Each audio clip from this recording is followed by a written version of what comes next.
Saifuddin Ibrahim ini sudah keluar dari Islam tahun 2006, kemudian dia menjadi Kristen, jadi pendeta, dan merubah namanya menjadi Abraham ben Moses. Ini kalau di Islam dikatakan mu'alaf. Ini mu'alafnya Kristen. Nah, seperti para mu'alaf yang lain yang di dalam agama Islam, dari Kristen pindah ke Islam atau dari agama lain pindah Islam, banyak juga yang ekstrem, yang radikal, dan mohon maaf ini agak perlu dibawa ke rumah sakit jiwa ini.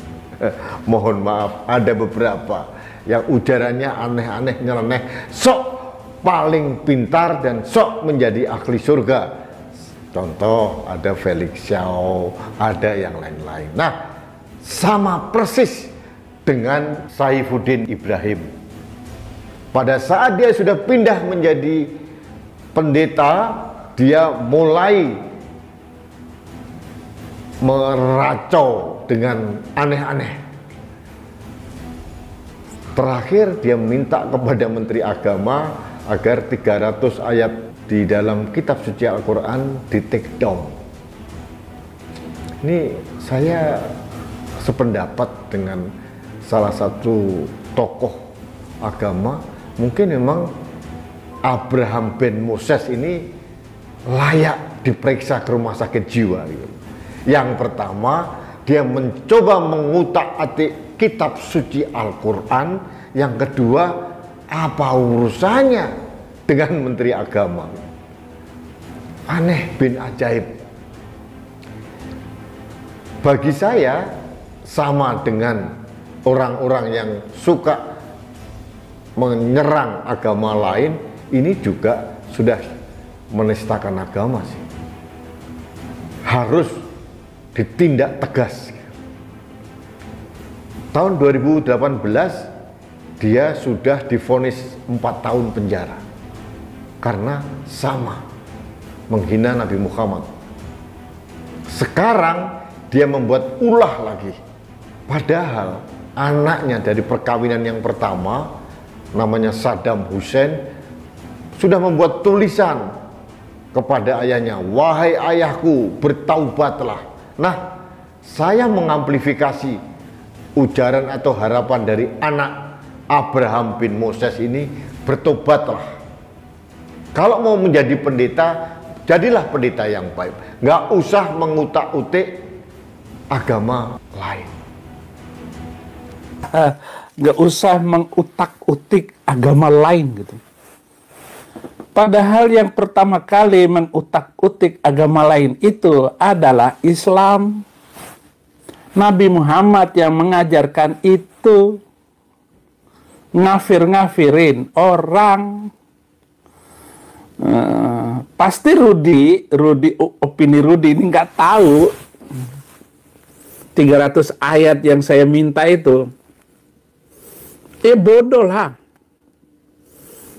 Sebenarnya kalau semacam manusia Rudi, Ade Armando yang ngomong begitu, saya nggak perlu bahas. Karena saya minta itu ya seperti Abdul Somad, berani ngomong nggak? Berani nggak komentar tentang usulan saya ini? Nanti kita zoom, ya. Rudi itu ngomong aja tuh, si Somad, si itu Bamukmin, Habib Rizik, ngomong ejek dia itu gitu. Urus ustadz-ustadzmu saja, jangan pendeta. Pendeta ini mantan ustadz dan lebih pintar dari kamu, Rudi. Ya, lebih pintar dari Anda, saudara Rudi. Nggak usah. Akan menurunkan wibawamu, Rudi. Dan menjatuhkan kontenmu. Saya maunya Somad ngomong, Dasat Latif ngomong, berani nggak? Berani nggak Ustadz Latif, Dasat Latif ngomong? Atau berani nggak Aagim buka konten lewat saya. Mau pansos lagi. Saya sebagai orang Islam tersinggung berat. Ayat itu sudah menjadi bagian sesuatu yang tidak mungkin diganti, dimodifikasi, atau apalagi di take down. Jadi saya kadang-kadang mikir, ini orang gila atau apa ya? Yang jelas kalau dia waras berarti dia sudah menistakan agama. Kalau masalah penafsiran, nah itu menjadi PR kita bersama. Sangat berbeda antara makna asli dari ayat dalam kitab suci Al-Quran dengan penafsiran. Kadang-kadang beberapa orang menafsirkan saenake udele dhewe. Kadang-kadang ada orang menjadi radikal dan mencari pembenaran kegiatan terorismenya, kegiatan ekstremismenya, kegiatan intoleransinya, kegiatan radikalismenya karena salah menafsirkan ayat dalam kitab suci Al-Quran. Artinya bukan ayatnya yang salah, tapi penafsirannya yang salah. Jadi Saifuddin Ibrahim ini tidak bisa mengebiah-uyah, tidak bisa mengatakan bahwa dicampur aduk antara penafsiran dan ayat. Ini ngaco, sengaco-ngaconya. Agamaku, agamaku, agamamu, agamamu, sudah. Biarkan saja semua orang beragama menekuni agamanya masing-masing. Nggak usah saling mencampuri dan saling menilai, merasa paling benar. Ini kaum mu'alaf ini sering seperti inilah. Sok paling pinter, sok paling hebat menafsirkan kitab suci orang lain. Saya mengecam keras Abraham bin Moses, dan sekali lagi saya katakan, saya mengamplifikasi ucapan dari anak kandung Saifuddin Ibrahim, bertobatlah wahai Saifuddin Ibrahim atau Abraham bin Moses. Rudi ini menghasut. Saya katanya urus saja agamamu. Memang ayat Al-Quran bagimu agamamu, bagiku agamaku. Oke. Kalau ayat itu benar, ya jangan perang, jangan matikan orang, jangan musuhin orang, Nabi Muhammad. Kalau kamu katakan bagimu agamamu, bagiku agamaku, jangan membenci dan ngata-ngatain agama lain. Hanya itu kok, simpel sekali. Ajakan saya untuk merevisi 300 itu. Pemerintah Arab Saudi sudah merevisi 2.500 ayat agar ustadz-ustadz itu jangan menyinggung ayat-ayat tersebut. Kan lebih banyak Arab Saudi daripada gua. Gua kan cuma 300. 300 itu pun ayatnya itu yang langsung connect. Lagu potong bebek angsa masa dikuali nona minta dansa 4 kali. Ini urusan ini, saudara.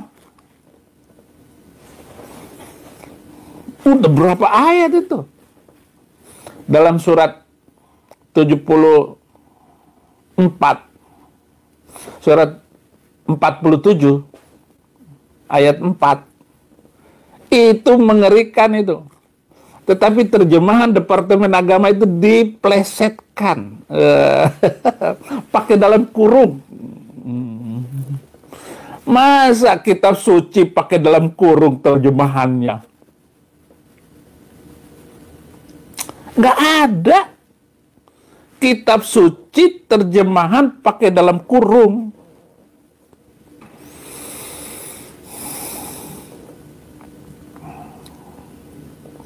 Inilah yang berbahaya, sehingga otak kadrun itu, begitu dia ikutin ajaran ustadznya, langsung otaknya tertutup, terkunci, nggak bisa terbuka.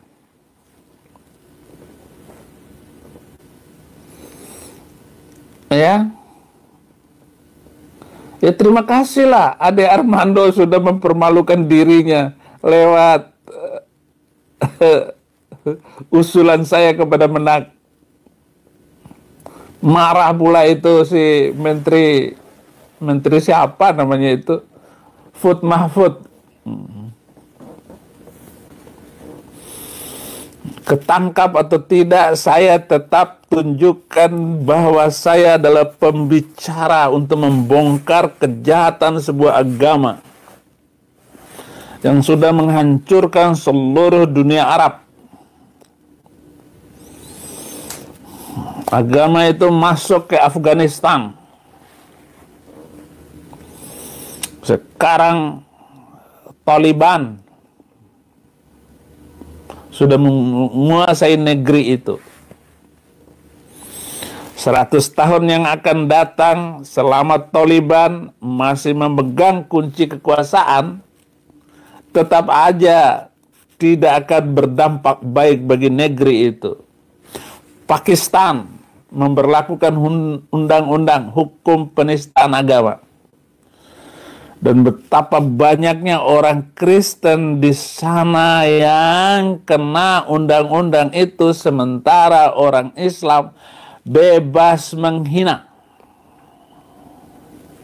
Itu di Afghanistan, di Pakistan.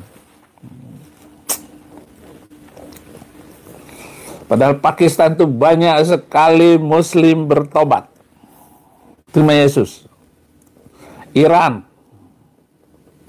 2 tahun yang lalu sudah 700.000 Muslim Iran Syiah masuk Kristen. Walaupun banyak, tentu saja banyak penganiayaannya. Penganiayaannya mengerikan.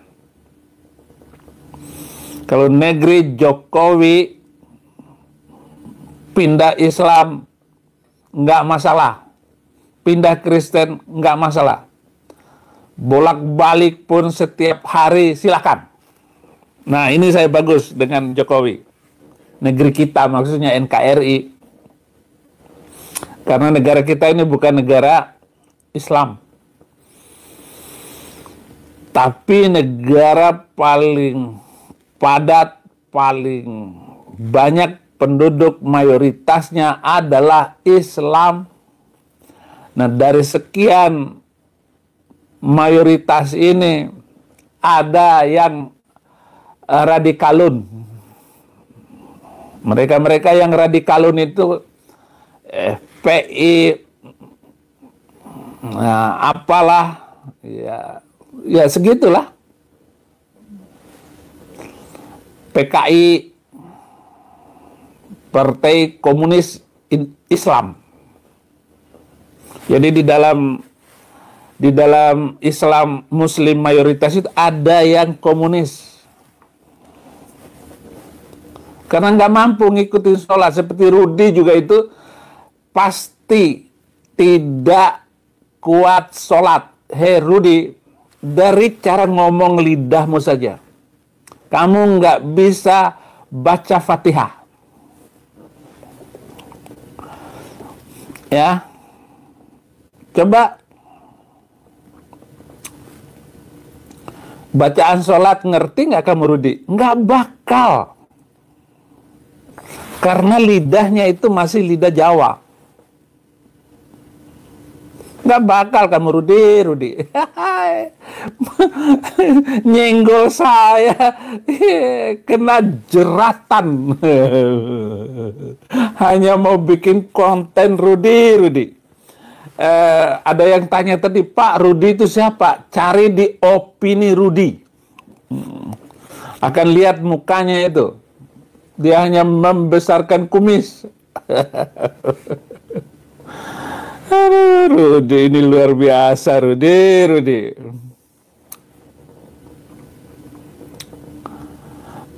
Iblis Saifuddin Ibrahim, pendeta radikal kabur ke Amerika. Saya nggak kabur.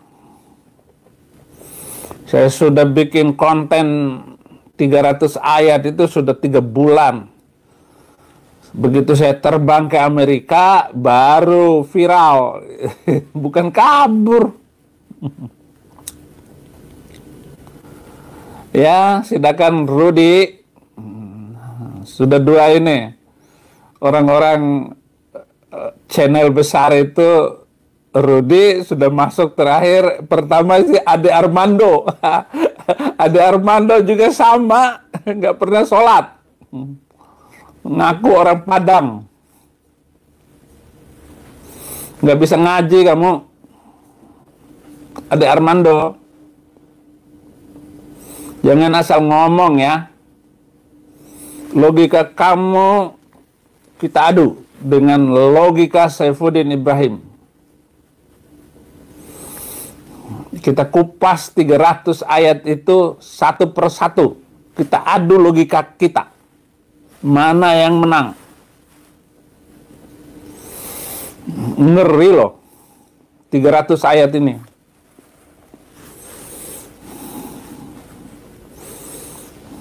Kiai besar apapun, majelis ulama siapapun, ya, dia akan jungkir balik dengan 300 ayat ini. Karena 300 ayat ini tidak sesuai dengan Pancasila dan Undang-Undang Dasar 45. Oleh karena itu, Saudara Rudy, jangan ikut campur kamu. Bahas saja masalah sosial yang lain. Jangan ikut masalah keagamaan. Urus saja ustadz-ustadzmu itu yang rusak, koplak, butek, otaknya itu sudah buntu.